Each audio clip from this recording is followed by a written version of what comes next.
नमस्कार, ABP news के नए शो मोदी ट्रैकर के साथ हाजिर हूं मैं रुमाना इसार खान। इस शो में हम प्रधानमंत्री नरेंद्र मोदी के हर कदम, हर फैसले, हर रणनीति पर नजर रखते हैं। और आज बात प्रधानमंत्री नरेंद्र मोदी के इस साल के पहले विदेश दौरे की। दरअसल 2 मई को प्रधानमंत्री नरेंद्र मोदी 3 यूरोपीय देशों के दौरे पर जा रहे हैं। अच्छा, कोरोना के बाद जो वर्ल्ड ऑर्डर बदला है, इस लिहाज से ये दौरा प्रधानमंत्री नरेंद्र मोदी का बेहद अहम माना जा रहा है, क्योंकि अब दुनिया के बड़े मुल्कों के लिए भी भारत एक जरूरत बनकर उभरा है। और इसकी सबसे बड़ी वजह प्रधानमंत्री नरेंद्र मोदी की जबरदस्त साख और उनकी कूटनीति है।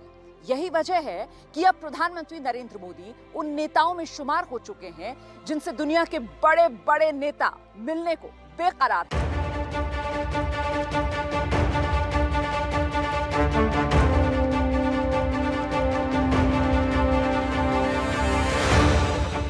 प्रधानमंत्री नरेंद्र मोदी इस वक्त दुनिया के सबसे अग्रणी नेताओं में से एक हैं। उनकी बात पूरी दुनिया ध्यान से सुनती है, चाहे वो अमेरिकी राष्ट्रपति जो बाइडेन हो, ब्रिटेन के प्रधानमंत्री बोरिस जॉनसन हो या फिर रूस के राष्ट्रपति व्लादिमीर पुतिन।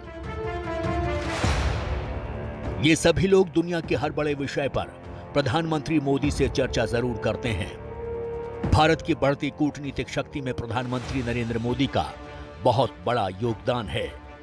यही वजह है कि यूक्रेन और रूस के बीच छिड़ी जंग को लेकर भारत के रुख का हर बड़े देश ने सम्मान किया है। इस युद्ध के बीच पीएम मोदी 2 मई को यूरोप जा रहे हैं, जिस पर पूरी दुनिया की निगाहें हैं। प्रधानमंत्री नरेंद्र मोदी 2 मई को सबसे पहले जर्मनी जाएंगे। जर्मनी के बाद 3 मई को वो डेनमार्क जाएंगे, जहां वो भारत और नॉर्डिक देशों के समिट में हिस्सा लेंगे। इसके बाद मोदी 4 मई को वापसी से पहले फ्रांस जाएंगे। फ्रांस और जर्मनी जैसे यूरोप के सबसे ताकतवर देशों की यात्रा पीएम मोदी की बढ़ती अहमियत का सबूत देती है।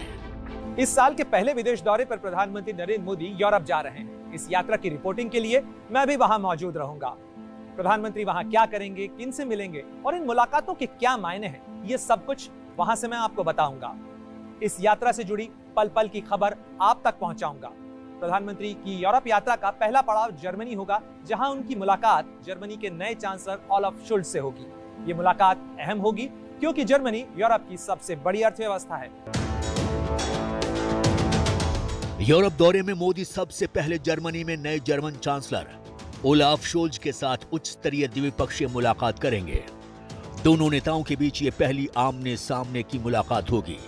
शोल्ट्ज 5 महीने पहले ही जर्मनी के चांसलर बने हैं। उनसे दोस्ती बढ़ाना मोदी के दौरे का बड़ा मकसद होगा। बर्लिन में मोदी और शोल्ट्ज के बीच द्विपक्षीय बातचीत के बाद दोनों संयुक्त तौर पर Bharat Germany inter governmental consultations की बैठक की अध्यक्षता करेंगे। भारत और जर्मनी के बीच ये 6ठी ऐसी बैठक है। जर्मनी के राजदूत के मुताबिक इसमें तकनीक, व्यापार और निवेश, जलवायु परिवर्तन, रिन्यूएबल एनर्जी, माइग्रेशन, स्वास्थ्य जैसे मुद्दों पर करार होने की उम्मीद है। भारत और जर्मनी में खास तौर पर यूक्रेन रूस युद्ध के बाद रिश्तों में और प्रगाढ़ता आने की बात कही जा रही है। इसके अलावा पीएम मोदी जर्मनी में भारतीय समुदाय को भी संबोधित करेंगे। I am convinced no major problem on this planet can't be solved without India. India is such an important partner, and therefore, in the government consultations on Monday in Berlin, we are looking forward to deepening our relations with India. 2014 में प्रधानमंत्री बनने के बाद 2015 में भी PM Modi Germany गए थे। वहां पर उन्होंने उस वक्त जर्मनी की चांसलर रही एंगेला मर्केल से मुलाकात की थी। इसके बाद दोनों नेताओं की भारत और जर्मनी में 2 बार मुलाकात हुई। जब मोदी 2015 में जर्मनी गए थे तो वहां पर उन्होंने भारतीय समुदाय से भारत को और मजबूत बनाने की अपील की थी। जर्मनी में काम करने वाले हमारे प्रोफेशनल्स, खास करके मैन्युफैक्चरिंग सेक्टर में जिनकी ताकत है, वे हिंदुस्तान और जर्मनी के बीच ब्रिज बन सकते हैं क्या? और ब्रिज 2 देशों का नहीं, ब्रिज आज जहां है वहां से आगे पहुंचने का जो डेस्टिनेशन है, उस बीच का ब्रिज बनना है। आपके पास देश को बहुत अपेक्षाएं हैं। जर्मनी को पता है कि भारत अगले कुछ वर्षों में उससे बड़ी अर्थव्यवस्था बनने वाला है। जर्मनी को यह भी पता है कि प्रधानमंत्री मोदी भारत को 5 ट्रिलियन इकोनॉमी बनाना चाहते हैं। ऐसी सूरत में जर्मनी की मजबूरी है कि वो भारत के साथ कारोबारी रिश्ते बढ़ाए। जर्मनी इस वक्त 3.5 ट्रिलियन के साथ दुनिया की चौथी सबसे बड़ी और यूरोप की नंबर 1 अर्थव्यवस्था है, जबकि भारत 2.7 ट्रिलियन के साथ दुनिया में 5वें नंबर पर है। जहां तक दोनों देशों के कारोबारी संबंध की बात है तो Indo German chamber of commerce के मुताबिक जर्मनी भारत में 7वां बड़ा सबसे फॉरेन डायरेक्ट इन्वेस्टर है। पिछले 20 सालों में जर्मनी ने भारत में करीब $13 बिलियन यानी करीब 1 लाख करोड़ रुपए निवेश किए हैं। जर्मनी की 1800 से ज्यादा कंपनियों के भारत में कारोबारी रिश्ते हैं, जबकि भारत की 565 कंपनियां जर्मनी में कारोबार करती हैं। फिलहाल जर्मनी भारत का छठा सबसे बड़ा ट्रेड पार्टनर है। ऐसी उम्मीद है कि जल्द ही ये टॉप 3 ट्रेडिंग पार्टनर्स में से एक होगा। Friends, India is a big country. Hence, nothing is enough when it comes to development. We have many dreams, and the dreams are big. But we have short timeline, and this is your opportunity. प्रधानमंत्री नरेंद्र मोदी के इस Europe दौरे के एजेंडे में द्विपक्षीय संबंधों से लेकर क्षेत्रीय समीकरण और व्यापार निवेश तक कई अहम मुद्दे हैं। अच्छा, कूटनीतिक सूत्र ये बताते हैं कि भारत और यूरोप दोनों को एक दूसरे की अहमियत पता है और इसी वजह से दोनों देश इस बात को समझते हैं कि एक दूसरे के हितों की रक्षा करते हुए ही दोनों को आगे कदम बढ़ाना होगा उच्च स्तरीय संवाद और बातचीत के जरिए। देखिए, भारत ये जानता है कि यूरोपीय यूनियन उसका तीसरा सबसे बड़ा कारोबारी साझेदार है और वहीं यूरोप ये जानता है कि भारत न सिर्फ एक बड़ा बाजार है बल्कि जो सप्लाई चेन है उसे मजबूत करने की एक अहम कड़ी भी है। पीएम मोदी की यूरोप यात्रा का दूसरा बड़ा पड़ाव डेनमार्क होगा। डेनमार्क की प्रधानमंत्री मेटे फ्रेडरिक्सन ने पीएम मोदी को डेनमार्क आने का न्योता दिया था। 44 साल की मेटे फ्रेडरिक्सन 3 साल पहले डेनमार्क की प्रधानमंत्री बनी थी। पिछले साल अक्टूबर में जब फ्रेडरिक्सन पहली बार भारत दौरे पर आई थी, तब दोनों देशों के बीच जलवायु परिवर्तन, गैर पारंपरिक ऊर्जा तकनीक से लेकर कृषि तक कई क्षेत्रों में सहयोग पर चर्चा हुई थी।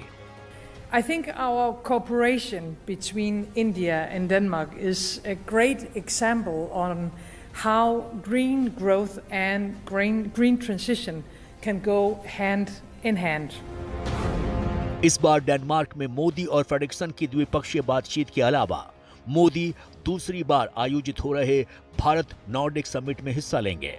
उम्मीद की जा रही है कि दोनों देशों के बीच पर्यावरण को लेकर कोई बड़ा समझौता होगा। पीएम की डेनमार्क यात्रा से पहले भारत के हिमाचल प्रदेश और उत्तराखंड से मोटे धान का निर्यात शुरू किया गया है। यूरोप के देशों में भारत अपने कृषि उत्पादों के लिए बड़ा बाजार देख रहा है। इसके बाद मोदी डेनमार्क की रानी क्वीन मार्गरेट द्वितीय से मिलेंगे। डेनमार्क यात्रा के दौरान पीएम मोदी कोपेनहेगन में भारतीय समुदाय के लोगों के साथ भी संवाद करेंगे। प्रधानमंत्री मोदी का ये यूरोप दौरा इसलिए भी अहम माना जा रहा है क्योंकि यूरोप लगातार भारत से ये कहता रहा है कि वो रूस पर अपनी निर्भरता को कम करे।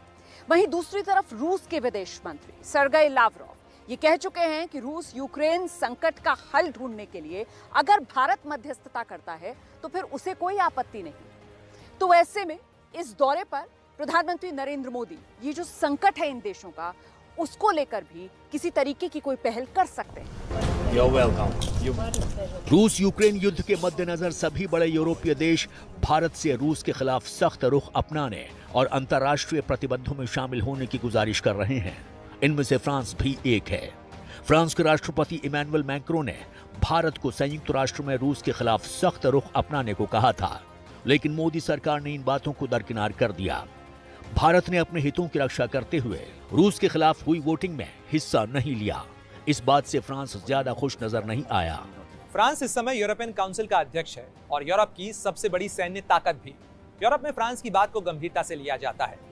प्रधानमंत्री मोदी फ्रांस के दोबारा राष्ट्रपति चुने गए इमैनुअल मैक्रों से मिलेंगे तो जाहिर तौर पर रूस यूक्रेन संकट को लेकर भी बातचीत होगी। ये बातचीत इसलिए भी अहम होगी क्योंकि दोनों ही नेता शांति की कोशिशों से भी जुड़े हैं।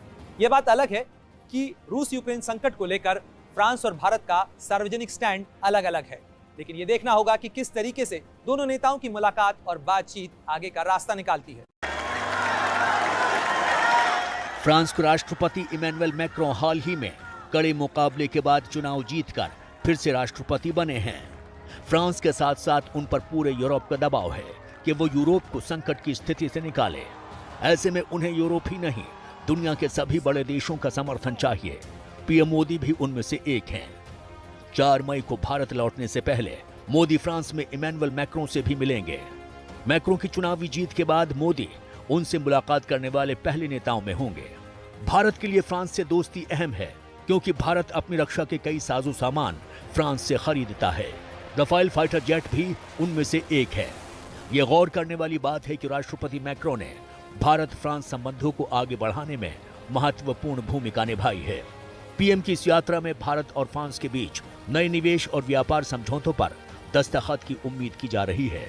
चाहे हमारे यहाँ राफेल्स हो या हमें परमाणु संयंत्र लगाना था पहला एटॉमिक एग्रीमेंट के बाद, चाहे यूपीए सरकार हो या एनडीए सरकार हो, फ्रांस हमारा एक बहुत ही भरोसेमंद पार्टनर रहा है। और यही कारण है, और प्रधानमंत्री नरेंद्र मोदी जी के एक व्यक्तिगत संबंध है फ्रांस के राष्ट्रपति से, जो फिर से चुनाव जीत के आए हैं। प्रधानमंत्री भी यहाँ से फिर से, उनका दूसरा टर्म है, उनका भी दूसरा टर्म है, तो कई बातों पे बातचीत होगी। धरती ने सूरज के 2 चक्कर क्या काटे, दुनिया में बहुत कुछ बदल गया। पहले कोरोना और उसके बाद रूस यूक्रेन युद्ध ने दुनिया में भारत की हैसियत और उसकी जरूरत को लेकर अब एक नई इबारत लिख दी है। और इस नई इबारत के हिसाब से दुनिया में कोई भी बड़े काम से पहले भारत को या फिर भारत के नजरिए को नजरअंदाज नहीं कर सकता है।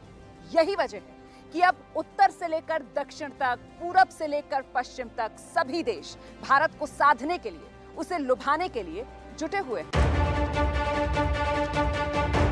भारत की बढ़ी अहमियत का ही निशान है कि यूक्रेन युद्ध पर रूस के खिलाफ लगाए गए प्रतिबंधों से किनारा करने और मॉस्को के साथ अपने संबंधों को बचाने की बात करने के बावजूद पश्चिमी कुनबा भारत के विरुद्ध खड़ा नजर आना नहीं चाहता। वॉशिंगटन में हुई 2+2 वार्ता के बाद सार्वजनिक मंच से अमेरिका के विदेश मंत्री एंटनी ब्लिंकन ने भी माना कि भारत के रूस के साथ पुराने रिश्ते हैं जिनको अचानक खत्म नहीं किया जा सकता। इतना ही नहीं, यूक्रेन पर भारतीय रुख को लेकर उठे सवालों पर भी ब्लिंकन ने कहा कि भारत के नेतृत्व ने दोनों पक्षों से हिंसा खत्म करने और बातचीत से समाधान निकालने की बात की है। I believe firmly that we will need your continued collaboration, your hard work, your leadership for the biggest challenges we face, whether it's combating COVID, whether it's building a more inclusive global economy, whether it's tackling the climate crisis. To put it another way, the U.S.-India strategic partnership, I am convinced, is absolutely crucial, essential for addressing the problems of the 21st century, and your work is at the heart of that relationship. कि भारत और America के बीच एक strategic relationship है, क्योंकि दोनों एक दूसरे के स्ट्रेटजिक पार्टनर हैं। और मैंने यह आग्रह किया है अमेरिका से कि अमेरिका आकर भारत में यहाँ पर फोकस करे विशेष रूप से को डेवलपमेंट और को प्रोडक्शन पर। धरती के 7वें सबसे बड़े देश और आबादी के लिहाज से दूसरे सबसे बड़े देश के बिना कोई भी दुनिया की वैश्विक चेन या वैश्विक जलवायु परिवर्तन के मुद्दे के लक्ष्य को हासिल नहीं किया जा सकता है। और ये बात पश्चिमी देश और अमेरिका बखूबी समझ चुके हैं। और यही वजह है कि दुनिया का हर छोटा बड़ा देश इस देश के प्रधानमंत्री और उस देश के साथ मिलना चाहता है, बातें करना चाहता है, उस देश का दौरा करना चाहता है। और इसी ताकत के दम पर प्रधानमंत्री मोदी ने पूरे देश के दुनिया को मोह रखा है। दरअसल कोरोना के संकट ने दुनिया को झकझोर दिया। अमेरिका और यूरोपीय कुनबे के अमीर देशों को भी इस बात का एहसास हो गया कि चीन के पैतरों के आगे वो कितना कमजोर हैं। वहीं अपनी उत्पादन क्षमता के कारण उनकी चीन पर किस हद तक निर्भरता है। कोरोना जैसी महामारी में मास्क की जरूरत हो या वेंटिलेटर और दवाओं की आवश्यकता, कोयले से लेकर कंटेनर की कमी हो या सेमीकंडक्टर चिप का संकट, हर लड़खड़ाई सप्लाई चेन पर कहीं न कहीं चीन की कैंची के निशान नजर आए। ऐसे में हाइड्रोक्सीक्लोरोक्वीन जैसी दवा हो या मास्क और पीपीई जैसे सामान की जरूरत या फिर कोरोना टीकों की आपूर्ति का मामला, दुनिया के कई देशों ने भारत में बने टीकों का सहारा लिया। इतना ही नहीं, भारत दुनिया का दवाखाना है, ये बात भी खुलकर साबित हुई। भारत की क्षमताओं पर बड़े भरोसे का ही असर था कि अमेरिका, यूरोप के 28 देशों ने एक बार फिर से भारत के साथ मुक्त व्यापार समझौते पर बातचीत शुरू करने का ऐलान कर दिया है। अच्छा, अमेरिका तो ये कहते हुए नहीं थक रहा है कि उसकी हिंद प्रशांत नीति की अहम धुरी है भारत। वहीं यूरोप भी अब ये कहने में नहीं हिचक रहा कि चीन के मुकाबले लोकतांत्रिक भारत ज्यादा अहमियत रखता है। हाल ही में दिल्ली आई यूरोपीय कमीशन की प्रमुख उर्सुला वॉन डर लियन की पीएम नरेंद्र मोदी से मुलाकात के बाद यूरोपीय संघ और भारत के बीच भविष्य की भरोसेमंद तकनीक विकसित करने पर समझौता हुआ। स्वाभाविक तौर पर 5G तकनीक पर चीन का कब्जा हर किसी की फिक्र बढ़ाने वाला है। Today, India and the European Union both recognize that we are better off when we develop global standards for new technologies such as 5G instead of seeking separate national solutions. इसे इतिहास का न्याय ही कहा जाएगा कि भारतीय भूभाग पर करीब 200 साल तक राज करने वाला ब्रिटेन अब भारत के साथ कारोबारी साझेदारी में ही अपनी आर्थिक सुरक्षा तलाश रहा है। बीते दिनों ब्रिटेन के प्रधानमंत्री बोरिस जॉनसन भारत आए, जो इन दिनों रूस यूक्रेन संकट के मद्देनजर रूस के सबसे बड़े विरोधी बने हुए हैं और पूरी दुनिया में रूस के खिलाफ आवाज उठाने की वकालत कर रहे हैं। लेकिन अपनी भारत यात्रा के दौरान वो भारत को इस तरह की कोई सलाह देने से बचते नजर आए। रूस का खुलकर विरोध करते हुए यूक्रेन को हथियार आपूर्ति करने वाले ब्रिटेन के पीएम बोरिस जॉनसन भी 21-22 अप्रैल को भारत आए तो उन्होंने भी भारतीय नजरिए को स्वीकार किया।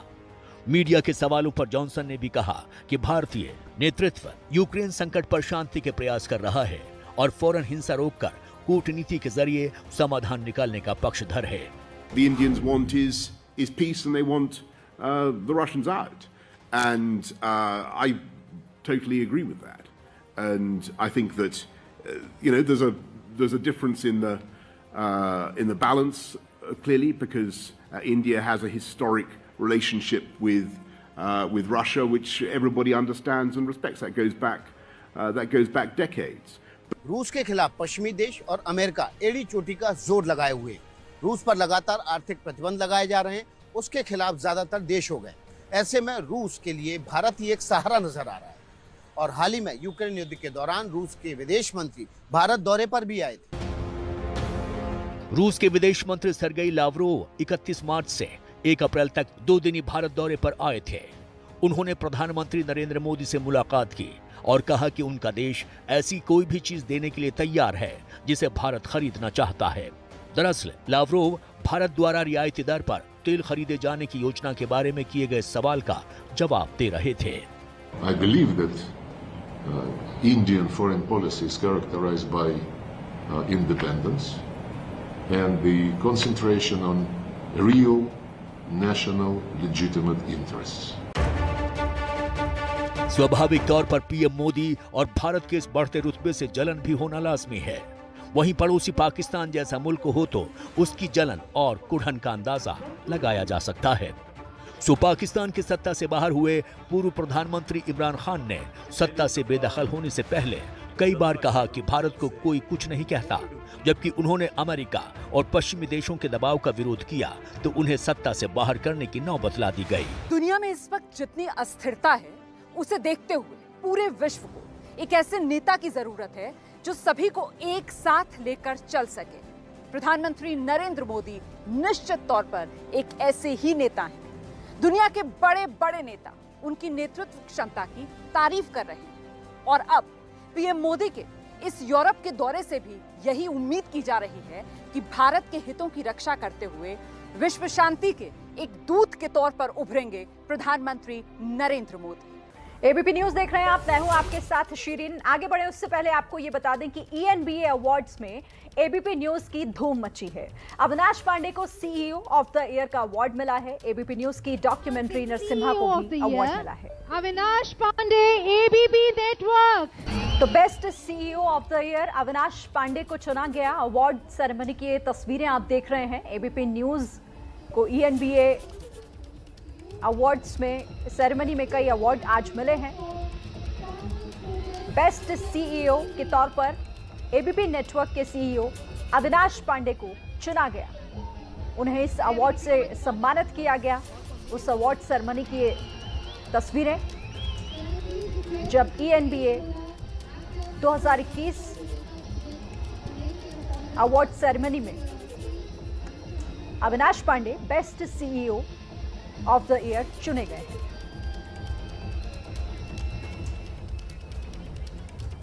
और इसके अलावा ABP न्यूज को एक और सम्मान मिला, डॉक्यूमेंट्री नरसिम्हा को भी एक अवार्ड मिला है। इसके अलावा ABP न्यूज को आज कई अवार्ड्स मिले, मास्टर स्ट्रोक, विश्व विजेता और हमारे डिजिटल शो अनकट को भी award Hindi. The silver goes to Master Stroke ABP News. Congratulations to you. Everyone from ABP News, please make some noise. And Master Stroke, can we have the winners right here on stage, please?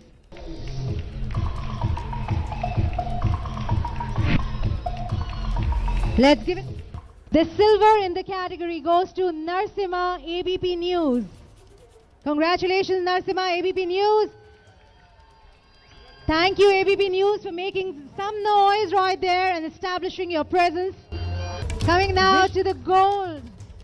And the gold goes to Taliban Unexplained, ABP Uncut. Congratulations. तो ENBA awards की ये शाम अभी बाकी है और इस ceremony में उम्मीद है कि ABP न्यूज को आपका प्यार मिलेगा और अवार्ड्स उसके नाम होंगे। आगे भी आपको तस्वीरें दिखाएंगे, फौरन लौट रहे हैं। ABP न्यूज देख रहे हैं आप, मैं हूं आपके साथ शीरिन। आगे बढ़े उससे पहले आपको ये बता दें कि ENBA अवार्ड्स में ABP न्यूज की धूम मची है। अविनाश पांडे को CEO ऑफ द ईयर का अवार्ड मिला है। ABP न्यूज की डॉक्यूमेंट्री नरसिम्हा को भी अवार्ड मिला है। Avinash Pande, ABP network.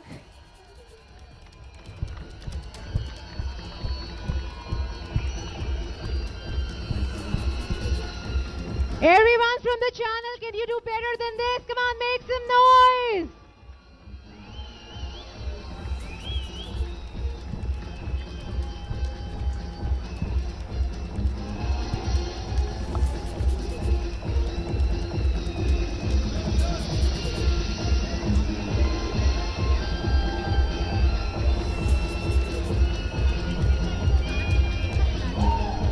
अरे अभी किसी को मैं तो जब तक वो है तो best CEO of the year Avinash Pandey को चुना गया। अवार्ड सेरेमनी की ये तस्वीरें आप देख रहे हैं। ABP न्यूज को ENBA अवार्ड्स में सेरेमनी में कई अवार्ड आज मिले हैं। बेस्ट CEO के तौर पर ABP नेटवर्क के CEO अविनाश पांडे को चुना गया। उन्हें इस अवार्ड से सम्मानित किया गया।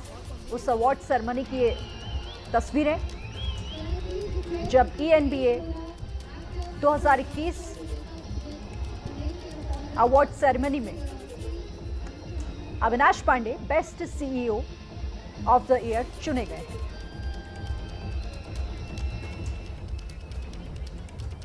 और इसके अलावा ABP न्यूज को एक और सम्मान मिला, डॉक्यूमेंट्री नरसिम्हा को भी एक अवार्ड मिला है। इसके अलावा ABP न्यूज को आज कई अवार्ड्स मिले, मास्टर स्ट्रोक, विश्व विजेता और हमारे डिजिटल शो अनकट को भी award Hindi. The silver goes to Master Stroke ABP News. Congratulations to you. Everyone from ABP News, please make some noise. And Master Stroke, can we have the winners right here on stage, please?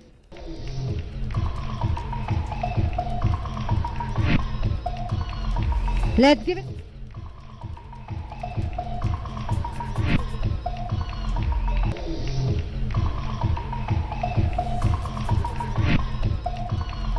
Let's give it.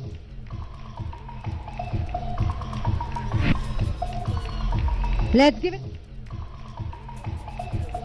The silver in the category goes to Narasimha ABP News. Congratulations, Narasimha ABP News. Thank you, ABP News, for making some noise right there and establishing your presence. Coming now to the gold. And the gold goes to Taliban Unexplained, ABP Uncut.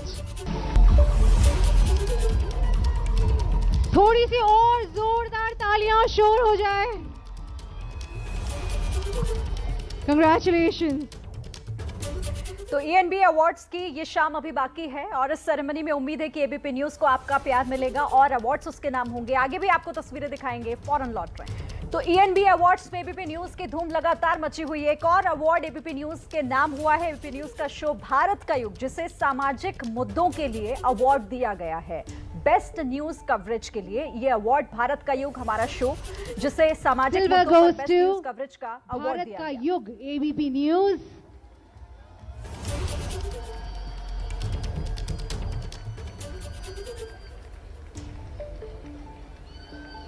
ABP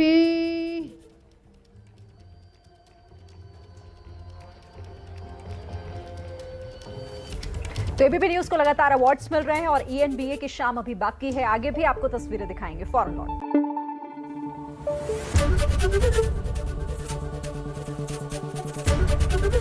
ABP news आपको रखे आगे।